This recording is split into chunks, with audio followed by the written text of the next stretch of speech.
All right, let's talk about something we all love to avoid: estate planning. I know, it's not the most thrilling topic, but honestly, this is one of those conversations that could literally save your family from a world of financial pain down the road. We're going to dive into estate planning in Canada, and I'm telling you, there are some hidden taxes and really surprising traps that can turn everything you've worked for into a total nightmare for the people you love most.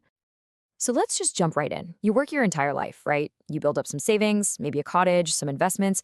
You do it for your family. So the million-dollar question is, when you pass away, does the government just swoop in and take a giant chunk of it? Is there a Canadian estate tax? You think that's a simple yes or no question, but, well, it's not. Okay, so here's the thing. Technically, the answer is no. Canada got rid of its official estate tax way back in 1972. So you might think, great, no tax on my estate. But, and trust me, this is a massive but, it's not the whole story, not even close. The system we have now, it's designed to do pretty much the same thing. It just does it in a much sneakier and, honestly, a much more expensive way. Yeah, what we really have is something financial experts call a tax bomb, and it's set to go off on your final tax return. It's not just one tax. Nope, it's a triple whammy, three major financial hits that can absolutely decimate your savings if you haven't prepared. So let's break them down one by one. The first piece of this puzzle, and this is a big one that trips people up, is called deemed disposition. It sounds complicated, but here's what it means. The CRA basically pretends that on the day you die, you sold everything. Your stocks, that rental property, the family cottage, poof, all sold at fair market value. Of course, you didn't actually sell anything, but this imaginary sale triggers a very real tax bill on all the capital gains that have built up over the years.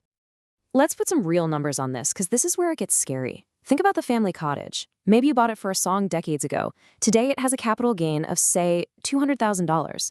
Well, because of deemed disposition, half of that, $100,000, gets slapped onto your final tax return as income. Add that to whatever else you earn that year, and boom, you're likely in the top tax bracket. That $200,000 gain could suddenly create a tax bill of over $54,000. And that bill, it's due now. All right, hit number 2. And honestly, this one is often the real killer. We're talking about your RRSPs and RRIFs.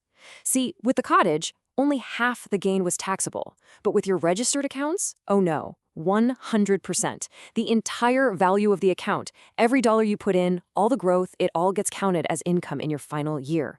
Not just the profit, the whole shebang. You really have to appreciate the scale of this. A $500,000 RRIF doesn't just get handed over to your kids. No, it becomes $500,000 of income on a single tax return. Can you imagine? If you're in the highest tax bracket, that means the tax bill on that RRIF alone could be $250,000. $250,000 gone. That is the tax bomb. So let's just recap, because it's a lot. Your estate is facing a triple threat. Hit 1, capital gains tax from that pretend sale of your assets. Hit 2, a massive income tax bill on 100% of your RSPs and RIRFs. And then hit 3, just for good measure, are probate fees. That's the tax your province charges up to 1.5% of your estate's value, just for the privilege of validating your will. Okay, you'd think it couldn't get worse than that tax bomb, right? Wrong. There is one thing that makes it 1,000,000 times worse: dying without a will. This is called dying intestate, and believe me, it's a nightmare. It's not just about the money anymore. This is about losing complete and total control over your legacy. I mean, the difference is just night and day. With a will, you are in the driver's seat. You choose who's in charge, your executor. Without a will, the court steps in. It appoints a stranger to manage things, and your entire estate gets frozen. Bank accounts, investments, everything locked down, sometimes for months, even years. And your wishes? They don't matter. A cold, rigid government formula decides who gets your assets, and the results can be absolutely devastating. And get this, because this is probably the most shocking part of all. In most provinces, if you die without a will, your common law partner gets nothing. Let that sink in. Nothing. You could be together for 30 years, build a life, have kids, and the law can treat your partner like a legal stranger. They could be forced to sue your own estate just to fight for a share of the home they live in. It's unbelievable. But let's say you're trying to do the right thing. You have a plan. You think you're safe, right? Well, not so fast. There are some really common traps where even the best intentions can go horribly wrong and create a total mess for your family. Let's walk through a couple of them. Okay, pay close attention to this one. We'll call it the unfairness trap. Imagine you have two kids, a son and a daughter. You name your son as the direct beneficiary of your $100,000 RRIF. When you pass away, he gets that 100 grand, clean, tax-free. Awesome for him, right? But wait, remember the tax bomb? That RRIF just created a $40,000 tax bill. Now who pays it? Not your son. The estate pays it, which means your daughter, who inherits from the estate, just had her inheritance cut by 40 grand to pay the tax on the gift her brother got. How is that fair? Here's another one you see all the time. To try and skip probate fees, a parent adds their adult child as a joint owner on their bank account or even their house. Seems clever, right? The problem is, the courts don't automatically see that as a gift. They often assume the child is just holding that money in trust for the whole estate. And that right there is a recipe for disaster. It leads to ugly family fights and can burn through tons of money in legal fees trying to prove what you actually intended. Okay, so we've talked about a lot of scary stuff. I get it. The tax bomb, the nightmare of having no will, these planning traps. But the good news is you can protect yourself. So let's shift gears and talk about the solutions. What's in your toolkit? What are the essential shields you need to put in place for your estate? Think of it like this. You need 4 core defensive tools. Number 1, a valid will. This is your foundation. It is absolutely non-negotiable. Number 2, powers of attorney. These actually protect you while you're still alive. We'll get to that in a second. Number 3, for couples, is the spousal rollover. This is a huge tax break that lets you pass assets to your surviving spouse tax-free, basically delaying the tax bomb. And number 4, and this one's a biggie, life insurance. So why life insurance? What's the big deal? It comes down to one word: cash. The tax bill from the government has to be paid in cash, and it has to be paid fast. A life insurance policy pays out a lump sum of tax-free money. This gives your family the funds they need to pay the CRA without being forced into a fire sale.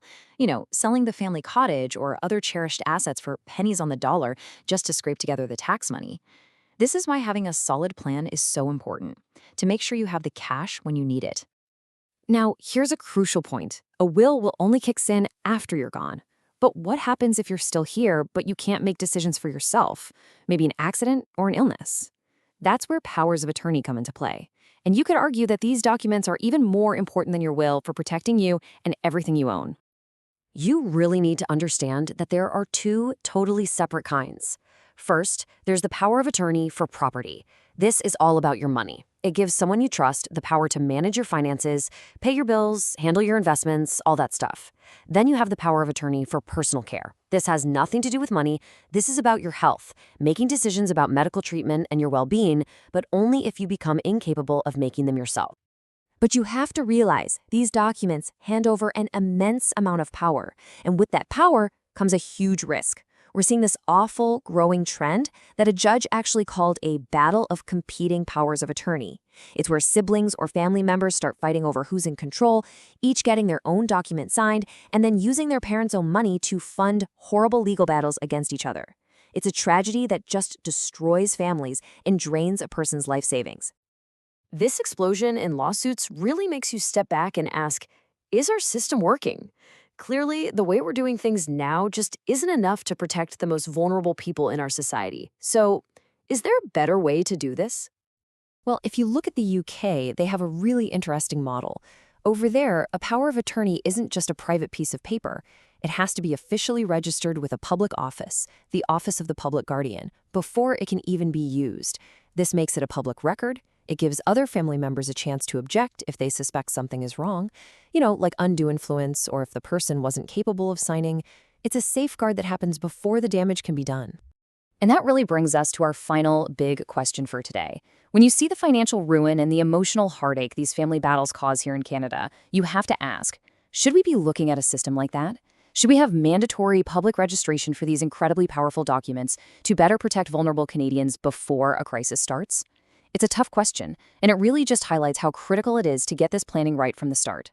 Speaking of planning, one of the sources that informed this explainer was Muniris Financial Services.